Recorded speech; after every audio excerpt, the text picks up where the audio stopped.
So joining me in the pits after the meeting is the Formula 2 Stock Car People's Trophy winner, number 7, Gordon Moodie. Congratulations, Gordon. How did you describe that race? Yeah, it was a good race for us, obviously. Conditions was challenging for everybody, but the car was good. And considering to the start of the night it was dry conditions, were you expecting the turn midway through the night? Kind of looked at the forecast, so I knew it was coming, and kind of just hoping they would have got on with the meeting a bit quicker, but I reckon the car seemed to go good in the conditions, but also won the first heat of dry, so it's got good pace, wet or dry. Yeah, and the action was really fast tonight, and you were one of the fastest cars out there. Yeah, and it was definitely good. I think, to be fair, probably no racing shield for a month. Some of these guys have been on it quite a few times since we were last on it, so aye, all good. And obviously, with the World Final being staged here, do you think that that'll be a good weekend for the Scottish drivers all coming down? There's only a certain few drivers racing the Shell, because obviously the track's so far away it's difficult to get drivers to commit to it, but a few of them will come, it'll be good. Yeah, and obviously with the likes of Charlie Ginchard, the top boys are some of the quickest out there wherever the racing is, and it just shows the consistency of the long distance travellers as well as the short distance, that consistency always pays off. Yeah, I think you've got the top drivers in the sport. There's 2, 3, 4 drivers can really turn it on both surfaces, so it definitely helps you as a driver if you can race on both, but obviously it comes down to finances and where people are located, geography in the country. Yeah, and obviously as you said, the fuel prices going up, it does have the knock-on effect for those drivers that are attending meetings, but to see the likes of you and the long distance travellers here tonight, it does put on a great show and shows that wherever you guys are, you're going to be the guys at the top of the game. Yeah, well, it's sometimes you get a good night, sometimes you get a bad night, but it's we've had good results recently, so just try and keep it going forward.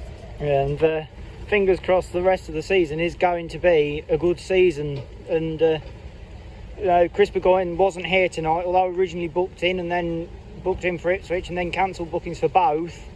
It meant that with Chris out of the equation, the other top boys could get in with a real shot.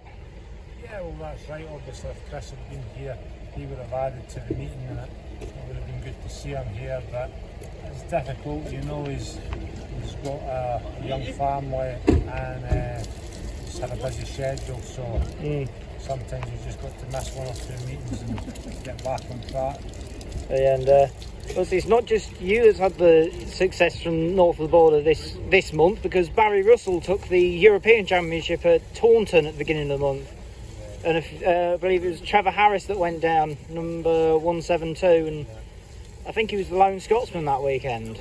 I know Trevor's done well. He's obviously a lot older than some of the racers, and he's done really well to achieve Redriff, so credit to him. And obviously Barry Russell, the bridesmaid on a lot of occasions, but he finally managed to get the job done, and great result for the race wall and everybody associated with Scottish stock cars. Yeah, and unfortunately I've never been up to Scotland, but it is something I'm hoping to do in the upcoming years. And which track would you say is the best go-to? Yeah, I think you should visit both of them and try and make your mind up for yourself. And with the Scottish weekend, I believe it's next weekend, the Scottish Championship at Cowdenbeath, are you hoping that a lot of the drivers from down here in the southwest are going to go up to Scotland for the weekend? I hope so. There's talk of it, so hopefully they can get up there, but it is incredibly difficult with the fuel prices, so it seems to be getting worse by the week, so hope to see them, but understand if they can't make it. Yeah, it is unfortunate that the prices are going up in everything, and drivers aren't racing as many meetings as they'd hope. But for the drivers that are able to turn up and race, they still put on a phenomenal show wherever. Yeah, well, that's what we try and do. We try and give value for money to the fans, and without the free ingredients, without the promotion, the fans and the drivers, we've not got anything. So every time we go and there's fans there, we want to do our best for them.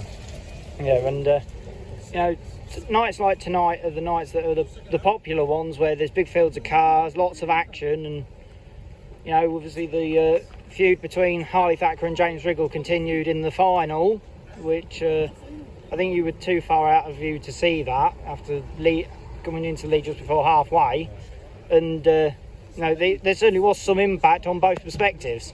I know, I've seen the kind of aftermath and put two and two together and come up with the right equation, but our two young racers are trying to make their impact on the sport, and as long as it's kept on track and nobody gets hurt, then that's stock car racing. But I think sometimes maybe better just agreeing that one's had a go at another and just get on with racing, because sometimes when you're getting put round the wall, it just costs a lot of money. But two of them's good racers, and they'll sort it out.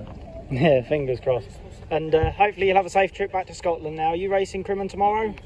No, I was tempted, but I think it's going to be too late now. So maybe just try and get up the road and got a bit of scrutiny at the finish here, and then get the car washed tomorrow. Fair enough. Well, I wish you all the very best for the rest of the season. Hopefully we'll be talking again sometime soon. Thank you. Cheers.